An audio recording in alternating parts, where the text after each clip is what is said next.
kahiji nganiatan ihram berarti posisina ieu na mobil teh geus disaralin ya, geus disaralin. Kain ihramna lamun lalaki 2 lapis, lamun awewe mah tutup orat kajaba wajah sareng dampal panangan. Nganiatan ihram di perbatasan ceuk urang mah di mikot teh hiji, teh berarti lamun teu nganiatan ihram teh ibadah haji atawa ihramna teu jadi ya. Mata kade di dinya ulah nundutan ya. Oh sok tunduh gitu keur di Mekah sok tunduh mana mobil. Oh henteu cenah tenang berarti mah kaliwat ya. Aman. Pedah ari dina mobil cenah masuk nundutan nih. Duka pedah laun mobilna hiji niatnya ti ihram naon niat ihram di mikot atawa di perbatasan. Kunaon kitu lamun teu niat teu jadi ibadah hajina kapan innamal a'malu binniat.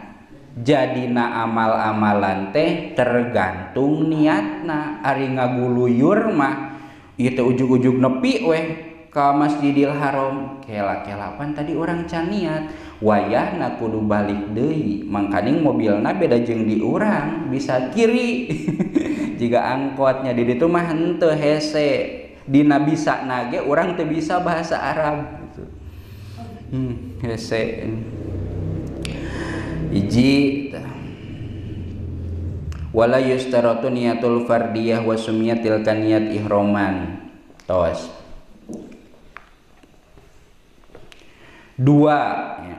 Engke masalah mikot zamani mikot makanina di payun. Wasaniha oh aya nami-nami mikot di dieu ge padahal manya. Nomor kadua rukun ibadah haji teh nyaeta wukuf di tanah Arafah cik urang mah padang Arafah. Ari padang teh pelataran, ari Arafah teh nami Arafah. Mun di urang mah nu kabayang teh jiga leuweung dungus lamun di Cimanar, lamun di dia tempat anu rata rada muncugug teh di mana? Pangangonan. Naonnya di dia mah? Di mana? Pangangonan? Tah eta nya. Naon ari wukuf teh? Ari wukuf teh cicing, wakaf, wukuf, cicing di tanah Arafah. Maksud cicing teh ayil huduri bijuz'in min ardi Arafatin wa ingkana maron pitolabi abikin wa nahwihi. Ayeuna ganti Arafahna kunaon atuh ku madrasahnya. Cicing di madrasah supaya kaharti. Maksud cicing di madrasah teh lain berarti cicing teh cicing weh salila-lila henteu. Pangsa alitna cicing teh wa ing kana maron sanajan cicingna teh bari liwat. Berarti asalkeun pernah nincak ka eta tempat disebutna cicing. Di dieu mah dicontohan wa ingkana maron pitolabi abikin sanajan ngaliwat keur neangan abid anu kabur. Mun di urang mah sanajan keur neangan ucing contona nya. Ucing asup ka madrasah lumpat tatina panto kana janela diudag ku urang teh tah ku ngudagna urang suku urang pernah nincak madrasah eta teh tos dianggap cicing. Tak berarti di padang Arafah ge asalkeun suku urang pernah nincak ka padang Arafah ka tanah Arafah daya ieu batasna nya. Ulah hese-hese aduh bolang mana tanah Arafah teh. Babari di ditu mah aya batasnya. Lamun di urang mah batasna teh anu gampang kaharti mah jiga lakban polisi ning garis polisi terang teu nu warna koneng. Ya, terang. Naon? Terang?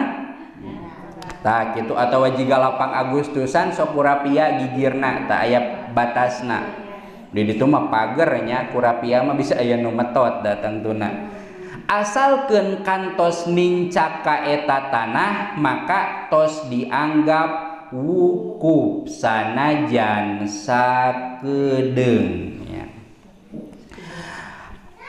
Di dieu aya mu'dhamu arkanih arfa wa yustaratu kaunul huduri biha baina zawali yaumi tasi'idil hijjah wa qabla fajri yaumin nahri iraha waktuna sabada lohor tanggal 8 bulan haji berarti naon yaumi tasi teh tanggal 8 bulan haji sabada lohor nepi ka iraha nepi ka tanggal 10 memeh pajar berarti tanggal 8 ti lohor asar maghrib isya tuluy peuting tah ulah kasubuhan berarti waktu cicing didinya teh bebas rek tas lohor rek tas asar asalkeun ulah memeh lohor tanggal 8 jeung ulah tas subuh tanggal 10 mun di urang mah keur naon eta teh peuting-peuting teh keur takbirnya malam tanggal 10 teh ta di ditu mah wukuf cicing maksud cicing teh asalkeun pernah nincak atawa ngaliwat kana eta tempat anu waktuna tiba da zuhur tanggal 8 nepi ka memeh subuh tanggal 10 wa ayyakuna ba'da niyati dukhuli fin nusuk bil qol wa syartu ajza'il wukuf ayyakuna waqib ahlan lil ibadah walau dakhala arafatin qabla waqtil wukuf wa nama hatta kharajal waktu ajza'ahu. Oh berarti ieu mah kieu ya. Contoh kan ceuk tadi wukuf teh kudu tiba da lohor pas datang kadinya teh jam 11 berarti can asup waktu ieu datang jam 11 tuluy nyieun tenda atawa nyewa lamun aya namanya nyewa tenda tuluy we sare tibra eueuh nu ngageuingkeun duka kumaha nya meureun zaman baheula mah ari ayeuna mah piraku teh digubrag-gubrag sare ti memeh lohor berarti can asup waktu wukuf hudang-hudang tas subuh poe isu berarti mimiti sare waktu wukuf can asup pas nyaring waktu wukuf geus beak nya da geus poe isukna berarti keur waktu wukuf teh urang teh kumaha sare sanajan dipake sare bari teu inget mimiti jeung tungtungna waktu wukuf eta teh cukup nya lain teh jadi cukup da anu jadi rukunna oge wukufna cicingna rek sare rek bari dahar rek bari ngopi nya zaman ayeuna mah meureun ningali dina gambar aya nu ngaropi bari wukuf teh nya aya nu ngaloprek HP aya nu popotoan keur wukuf teh da ayeuna mah geus meunang teh nya nu penting mah naon cicing jiga ngaji ka madrasah we poe Jumaah aya nu ngabandungan aya nu ngobrol aya nu itu ieu tapi disebutna naon ngaji nya tah kitu wukuf oge tos dua tawukuf